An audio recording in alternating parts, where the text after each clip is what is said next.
Discutimos de la cultura y todas sus aristas en Artes y Oficios por Radio USACH. Estamos de vuelta en Artes y Oficios por la 94.5 en este nuevo horario en el que te acompañamos ya de regreso a casa, terminando la jornada laboral, contándote un poquito más acerca de todas las aristas de la cultura chilena.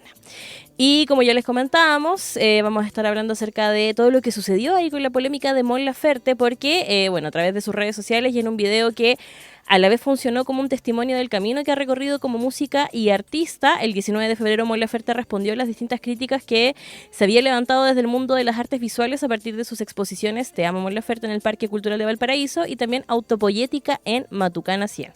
Toda esta discusión comienza con un artículo publicado ahí en la revista Artichoc que comentan ahí respecto a cuando la fama salta a la fila. De hecho, así se titula, y el cual criticaba principalmente el uso de espacios como Matucana 100 para exposiciones, entre comillas, blockbuster, y también la irrupción de Mon Laferte en el campo de las artes visuales. Esta polémica también desató una discusión mayor asociada a la distribución de espacios culturales disponibles actualmente.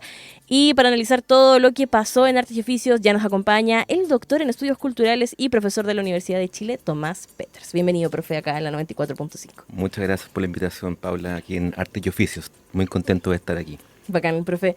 Quería, en primera instancia agradecerle por venir y también preguntarle respecto a qué le pasó cuando vio toda esta serie de discusiones que surgieron a partir de, en primera instancia la exposición autopoyética de Mon Laferte ahí en Matucana 100 y luego ya todo lo que pasó ahí en el Parque Cultural Valparaíso respecto a, no solamente el hecho de que se nombra a Mon Laferte como embajadora cultural, sino que también qué pasó ahí con la expo Te amo Mon Laferte en Valpo.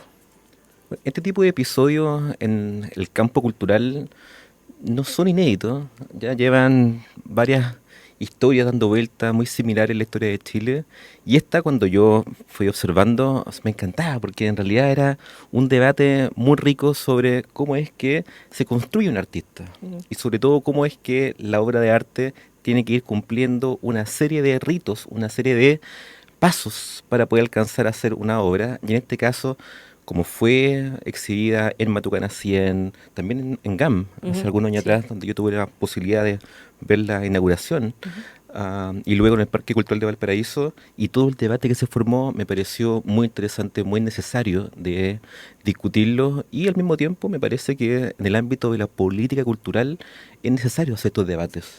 Yo creo que ese tipo de ámbito me pareció un ambiente de discusión interesante, necesario, y qué bueno que se dé. A partir de lo mismo, se abrieron distintos como frentes de discusiones, como por un lado está, por ejemplo, esta columna que publica Volus Pajarpa en El Mostrador, respecto a que principalmente en ningún caso se discutió como la calidad artística de Mon Laferte, sino que el trayecto que recorre. Después se abre como otra discusión que tiene que ver como con la burocracia y cómo funcionan los espacios culturales, como quién los abre, quién los cierra, cómo se generan ahí las curatorias para las exposiciones. Y después ya se abre otro flanco nuevamente que tiene que ver como con las políticas culturales que está ejerciendo actualmente el Ministerio de las Culturas y qué pasó ahí también con el cambio de la administración entre la ministra anterior y la actual ministra Carolina Arredondo. Quería quedarme en primera instancia con el punto de discusión respecto a esta burocracia de los espacios culturales. ¿Y qué pasa y cómo lo ve usted también, profe, ahí respecto a la disponibilidad de espacios, como cuáles son las decisiones que finalmente también terminan tomando estos espacios culturales para darle, por ejemplo, miradas a las exposiciones de Mon Laferte en vez de otros artistas, por ejemplo? Hay que considerar que en Chile, si bien hay una serie de espacios culturales, hay una carencia, yo creo que general, en términos de los recursos que están disponibles en estos espacios para efectivamente llevar a cabo estas exposiciones. Si uno revisa en Chile, gran parte de la programación que estos espacios realizan dependen de recursos concursables, de fondos concursables que aquí conocemos como FONDAP. Y gran parte de todo lo que se está a disposición en la sociedad chilena se basa en la posibilidad de que si un artista se adjudica ese proyecto, entonces entra a programación. Entonces, cuando uno ve este tipo de escenarios, es muy complejo cómo poder decir, en qué espacio uno se merece o no se merece, ¿sí? Y esto tiene que ver con el tema de lo que tú denominas de la burocracia, que efectivamente es así. Ahora, Cuando muchas veces se dice que los fondos concursables son burocráticos y que el Estado pone ahí muchas barreras para, si uno es estricto en el análisis, la selección de los proyectos que se financian en el Estado de Chile lo realizan los mismos artistas. Ujú. Los jurados, los evaluadores son gente del propio campo. Ujú. Entonces, la burocracia que se da efectivamente es administrativa para poder llevar a cabo esa adjudicación de ese proyecto. Pero la selección es completamente, entre comillas, colegiadas. Ujú. Entonces, al ser colegiada, tiene muchas complejidades que están ahí relacionadas, porque muchas veces los proyectos, los espacios, las propuestas estéticas que están detrás dependen de muchos elementos que no son, entre comillas, transparentes de identificar. ¿Qué quiero decir con esto? Es que gran parte de los proyectos que son adjudicados tienen que ver con personas que provienen de sectores que administran conocimientos filosóficos, estéticos, intelectuales, y que en toda esa sumatoria comúnmente entran en un registro de privilegio. En otros términos, que al postular con mayor nivel de complejidad en mayores espacios mucho más reconocidos, a la larga tienden a acumular ciertos niveles de adjudicación. Entonces, como se financian pocos proyectos, con muy pocos espacios y con muy pocos recursos, hay muchos y muchas otras artistas que quedan desplazadas y van quedando un poco a los lados de la posibilidad de ser programados sus trabajos. Entonces, efectivamente, lo que produjo esta exposición de Mon Laferte es que se reunieron una serie de elementos que justamente tienden a criticar un modelo, un esquema, una fórmula de trabajo que se ha implementado desde el Estado que ha tendido a privilegiar a ciertos segmentos específicos de la población Ujú. y no a una política que logre, entre comillas, retribuir los recursos, no en criterios netamente estéticos o del proyecto en sí, sino que también considerando, bueno, la importancia que tienen estos espacios, esos territorios. Claro. Y en ese sentido, la exposición de Mon Laferte en GAM, Matucana 100, Parque Cultural de Valparaíso, y también hay que decirlo, en galerías privadas, Ujú. donde circula su obra bajo un criterio muy del mercado del arte, Claro. produce este tipo de desconfianza, cuestionamientos, y sobre todo, creo yo, críticas muy duras, no solo a ella, que se concentró lamentablemente en su figura, sino que habría que hacer una crítica también al modelo que hemos adoptado en Chile en los últimos 30, Ujú. 40 años de gestión cultural desde el Estado. Ahí, profe, si usted pudiera hacer como un resumen, sobre todo para las personas que nos están escuchando, yo sé que es difícil, pero de cómo se podría caracterizar un poco esta política de gestión cultural de los últimos 30 años, de qué manera se podría caracterizar, como para que también ahí nuestros auditores entiendan cuál es el campo en el cual nos estamos moviendo. Muy linda pregunta, me encanta. Desde que se retorna a la democracia en Chile, surgió un diagnóstico general que decía que Chile estaba en deuda con la cultura. Ujú. Esto que significaba que no solo se necesitaban más espacios para llevar a cabo proyectos culturales, sino que también recursos, infraestructura y una institucionalidad que permitiera poder implementar todas estas demandas históricas que el mundo del arte estaba haciéndole al Estado y en general a la sociedad. Para eso se tomó una decisión de un paradigma muy conocido a nivel internacional que se conoce como el de democratización cultural. Ujú. ¿Qué significa este paradigma? Básicamente que el Estado tiene como misión el hacer accesible a la población aquellas obras consideradas como valiosas, como patrimoniales, como muy importantes a nivel de la valoración estética que ellas tienen en el contexto occidental y sobre todo definida por los grupos de poder. Ujú. Esta idea de que la gente pueda acceder a estas grandes obras de la historia significaba evidentemente una política de que, bueno, hay que financiar a aquellos artistas que son considerados como artistas Ujú.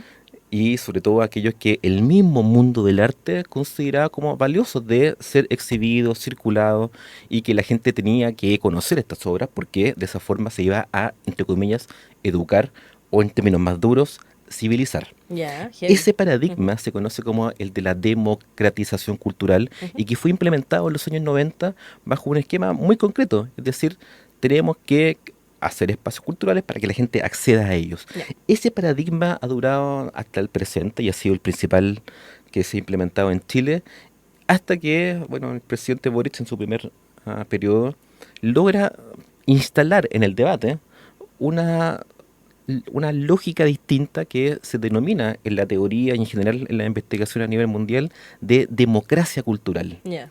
Este paradigma de la democracia cultural lo que busca es poder reconocer de que todas las prácticas culturales tienen una equivalencia de significado o de valor. Es decir, que lo que puede hacer Chris MJ, lo que puede hacer Bruce Pajarpa, lo que puede hacer alguna escritora famosa o un poeta o una poeta urbana de su barrio, de su territorio, tienen que tener un reconocimiento por parte del Estado bajo una lógica de la igualdad, la relevancia y la importancia cultural que esas distintas manifestaciones tienen en el espacio social. Ya.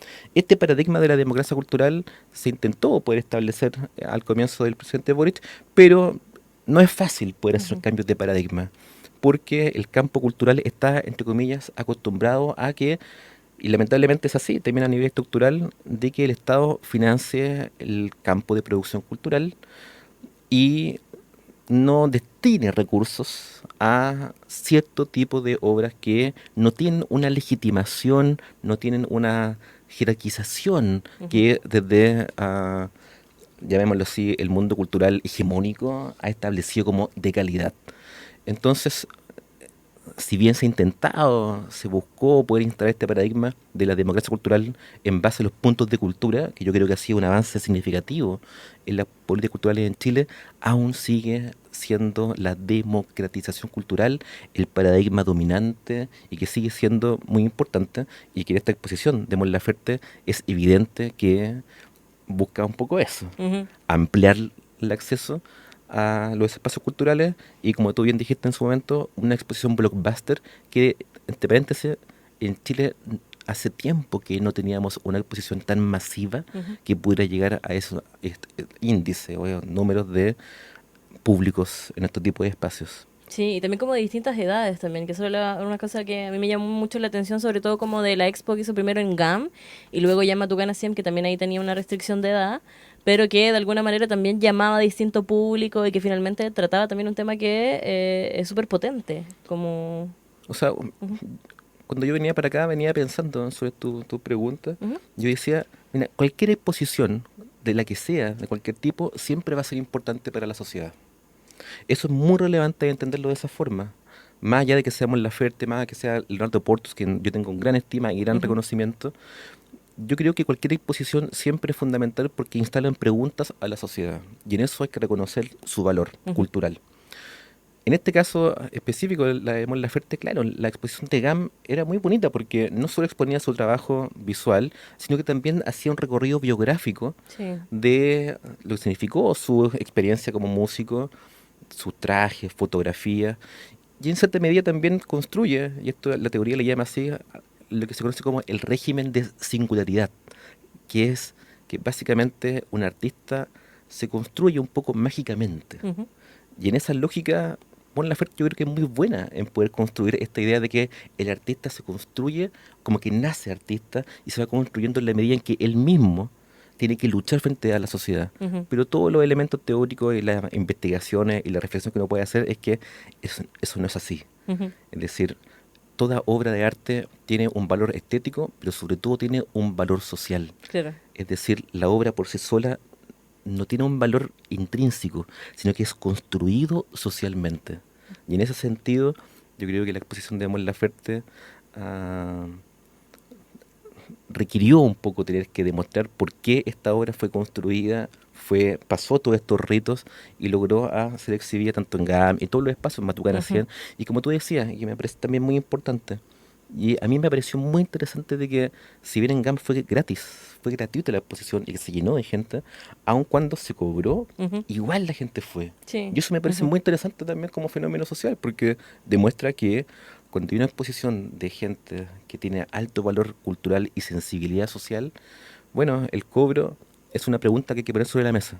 Sí, sí, sí, sí. Y siento que también de alguna manera instala, no sé si como una reflexión mayor respecto a la apertura de los distintos espacios, como esto de poder abrir una exposición específica, por ejemplo, en el MAC, y que no necesariamente sea con entrada gratuita, sino que eventualmente también hay que generar un costo que ayude también a financiar el mismo espacio, como estas especies de modelos de negocios, de los cuales yo siento que la cultura en nuestro país como que tiende a no hablar tanto y como a retraerse de ese tipo de discusiones, pero que en otros países funcionan, y que también instalan otras formas ahí de hacer cultura, de llamar a la gente, de llamar a las audiencias.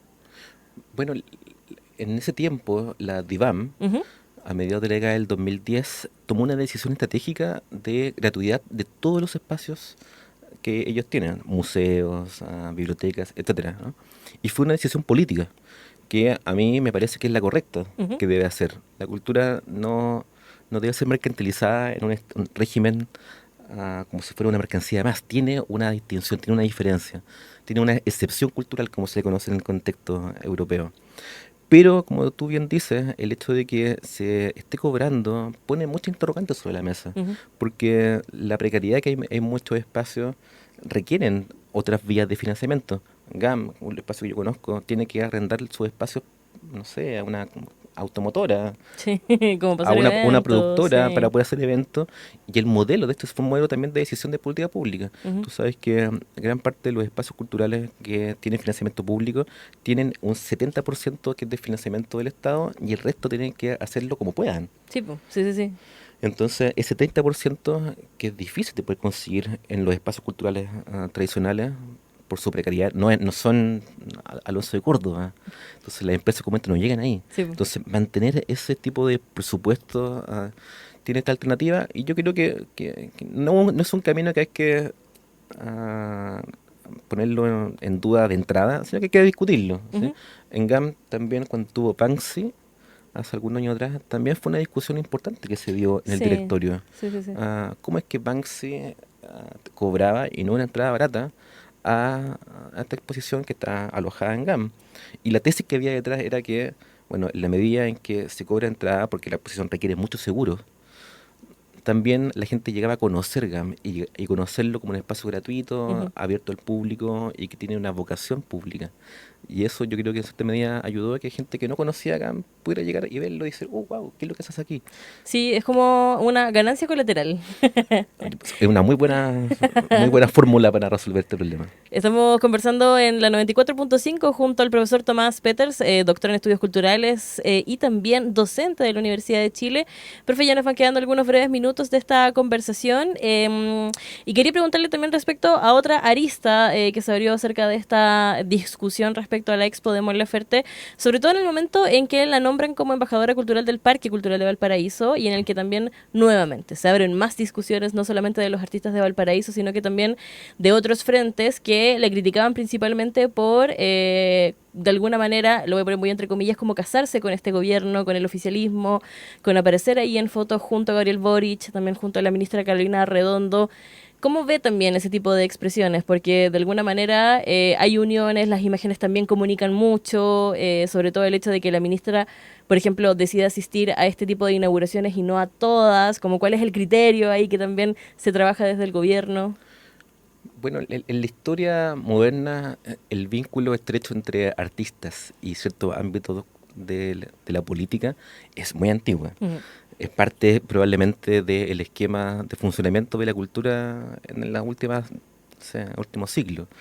Y en el caso específico de Mon Laferte con el actual gobierno, no es sino un reflejo más de que los estados requieren construir ciertos imaginarios de individuos. Tienen que construir ciertos horizontes de expectativas que logren identificar en una persona Ujú. un modelo que sintetiza una complejidad. Y en este caso yo creo que Mon Laferte lo hace muy bien, en el sentido que es una persona que surge en un barrio periférico de la quinta región de Ujú. Valparaíso, empieza a sufrir una serie de discriminaciones, etcétera, pero que con su trabajo, que con su meritocracia, que Ujú. con su trabajo artístico, con su riesgo también de irse a México posteriormente, y luego el éxito y todo lo que significa, refleja un poco un imaginario de sociedad que quiere construir un gobierno. Y en este caso yo creo que el gobierno de Boric y con la ministra Redondo logra poder resolver mucho de esa suerte de fórmula de querer sintetizar una complejidad en una figura. Son pocos los artistas que se entregan también a esto. Ujú, sí. Si bien en las campañas mucha gente lo hace porque, bueno, hay mucho temor a veces de que alguien, otro candidato lo gane. Sí. Después hay mucha reticencia, hay cuestionamientos, hay dudas, pero en el caso de ellos, sí, yo que también creo que a mí igual me sorprendió que el presidente Boric, que la ministra, que como la oferta que sea una suerte como de gran presentación en público de esta Ujú. figura haya sido tan comunicacional, tan fuerte. Ahora, también esto es política, y la Sí. política es el realpolitik, y este tipo de elementos se utilizan como una fórmula de ganar ciertos puntos de reconocimiento y validación. Y en eso yo creo que fue una gran jugada, una muy buena jugada, que produce resquemores y produce cuestionamientos por parte del mundo del campo cultural, Ujú. no hay duda alguna. Y eso yo creo que nunca se va a resolver fácilmente cuando un gobierno como este, así como otros, van a querer vincularse con ciertos mundos artísticos que ah, logran reflejar un poco ese imaginario, como te decía, de sociedad que se quiere reflejar en ellos. Sí, es que el otro día también lo he pensado como en el contexto del Festival de Viña, como el hecho de que, por ejemplo, en la presentación de Kid Voodoo haya estado el alcalde de Maipú, no solamente por tener esta conexión de ser de la comuna, sino que también como de alguna forma nombrarlo embajador también, o lo que pasó el año pasado con Young Sister y el presidente Boric, como que también hay algunas conexiones que finalmente no son azarosas tampoco. Ujú. En absoluto, no. Las afinidades que se establecen entre arte y política son muy sabrosas también Ujú. a nivel histórico. Porque la sociedad requiere de construir identidad. Y los artistas, así como cualquier banda, a todos nos gusta tener poleras de banda y todo, siempre uno quiere que la sociedad te reconozca que biográficamente tienes un gusto, Ujú. estás situado en un lugar. Y efectivamente los políticos cuando se vinculan con ciertos artistas también quieren que la identidad se construya en base a ese esquema de cercanía, de afecto, de establecer ciertos nombres. Los premios nacionales también tienen mucho de eso. Claro. Los premios son de literatura, de música, también hay mucho de eso. La dictadura lo hizo mucho también en su momento, también destacó. Y como hay algunos que uno se quiere acercar, que son otro de significancia, o sea, que son relevantes para un gobierno, también hay otros de oposición. Claro. Hay otros que tú quieres Sí. distanciarte, que quieres alejarte. Y en esa dialéctica, en esos dos niveles, es que se van construyendo las identidades políticas y culturales de un gobierno. Y en este caso no es la excepción. Ujú. Profe, muy interesante la conversación. Muchísimas gracias por habernos acompañado en esta edición, este inicio de temporada acá en Artes y Oficios. Muchas gracias también por todas las reflexiones que nos entregó. No, yo feliz. Me encanta. Este tipo de programa es lo que a uno le gusta escuchar. Bacán, muchísimas gracias, profe. Y vamos a despedir al profesor Tomás Peters escuchando al artista español Rusowski. Esto es Sofía y al regreso conversamos junto a Francisca Matus para analizar ahí todo lo que pasó en la entrega de los premios Oscars.